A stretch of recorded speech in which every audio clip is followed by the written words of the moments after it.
கர்த்தருக்கு ஸ்தோத்திரம். இந்த நாளை குறித்த கர்த்தருக்கு நன்றி சொல்லி, இந்த நாளிலும் யாத்ராகம் 15ஆம் அதிகாரம் 11ஆம் வசனத்தை வாசித்து, இந்த வசனத்திலிருந்து கர்த்தர் நம்மை பேசி நம்மோடு கூட இந்த வார்த்தையிலிருந்து நமக்கு ஆசீர்வாதங்களை கொடுத்து அற்புதத்திலும் அடையாளத்திலும் நடத்துவாராக.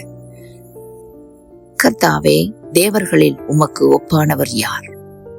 பரிசுத்தத்தில் மகத்துவம் உள்ளவரும் துதிகளில் பயப்படத்தக்கவரும் அற்புதங்களை செய்கிறவருமாகி உமக்கு ஒப்பானவர் யார்? இந்த வசனத்திலே கர்த்தர் நம்மை பார்த்து கேட்கிறார், கர்த்தருக்கு ஒப்பாக யாரை நிறுத்த முடியும்? ஆம், கர்த்தருக்கு ஒப்பான ஒரு தேவன் நமக்கு முன்பாக யாரை நிறுத்த முடியும்? இந்த உலகத்துல எத்தனையோ தேவர்கள் வந்தாலும், தெய்வங்கள் வந்தாலும், ஆனா கர்த்தருக்கு நிகராக எந்த தெய்வத்தை நாம் நிறுத்த முடியும்? அவர்தான் பரிசுத்தத்தில் மகா பரிசுத்தம் உள்ளவர்.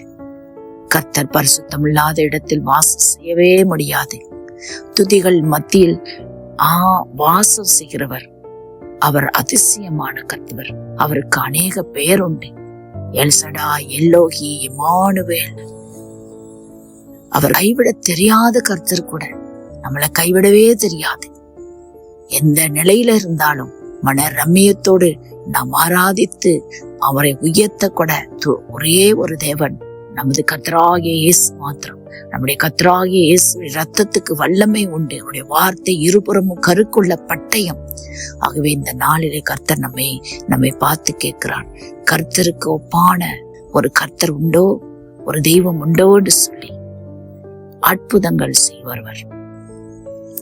அவர் அற்புதத்துக்கு சொந்தக்காரர். அவருடைய வார்த்தையில வல்லமை உண்டு. அவருடைய வார்த்தையில சுகம் உண்டு, பலம் உண்டு. அவரை பாடி துதித்து ஆராதிக்கும் பொழுது அந்த ஆராதனையில் ஒரு விடுதலை உண்டு. தாவீது கூட தனது கிண்ணாரத்தை வாசிக்கும் பொழுது பிசாசுகள் அலறி ஓடியது. அதுபோல வார்த்தைகள் வாசிக்கும் பொழுது, துதிகள் ஏறெடுக்கும் பொழுது, வார்த்தையில வல்லமையோட அதை ஆராதிக்கும் பொழுது, வார்த்தையான தேவன் சுகமளிக்கும் தேவனாக இருந்து நமக்கு சுகத்தை கொடுக்கிறார். அற்புதம் செய்கிறார், அடையாளங்கள் செய்கிறார், நம்மை தாங்கி தப்பு வைக்கிறார். முதிர் வயது தொடக்கம் நரை வயது மற்றும் நம்மை பாதுகாப்பேன் என்று வாக்களித்திருக்கிறார்.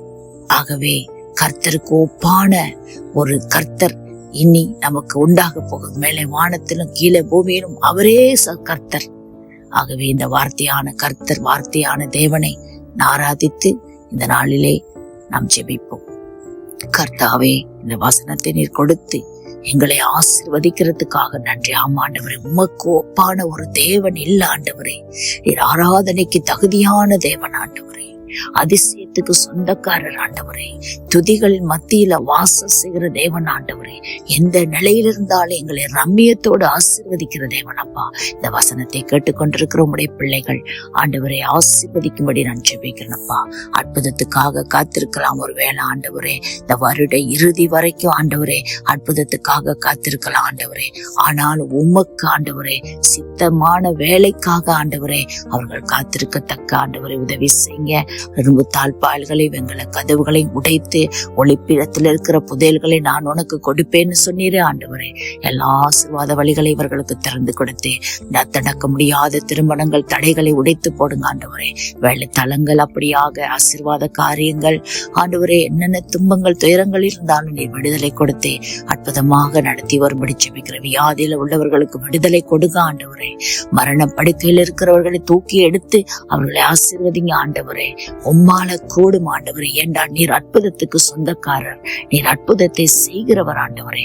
அப்படியாக இந்த வசனத்தின் மூலம் ஆண்டவரே, இந்த வசனத்தை கேட்டுக்கொண்டிருக்கிற ஆண்டவரே ஒவ்வொரு சகோதர சகோதரர்கள் வாழ்க்கையில் அற்புதம் செய்யும்படி நான் ஜெபிக்கிறேன் அப்பா. இயேசுவின் நாமத்தினால ஆசீர்வதித்து கொடுக்கும்படி ஜெபிக்கிறேன். ஜீவனுள்ள நல்ல பிதாவே, சகோதரிகள் இந்த வசனத்தை கேட்கிற மாத்திரம் இல்லாம உங்களுடைய ஜெப விண்ணப்பங்களை நீங்க பதிவேற்றம் பண்ணுங்க. அப்பதான் அவங்களுக்காக நாங்க ஜெபிக்க முடியும்.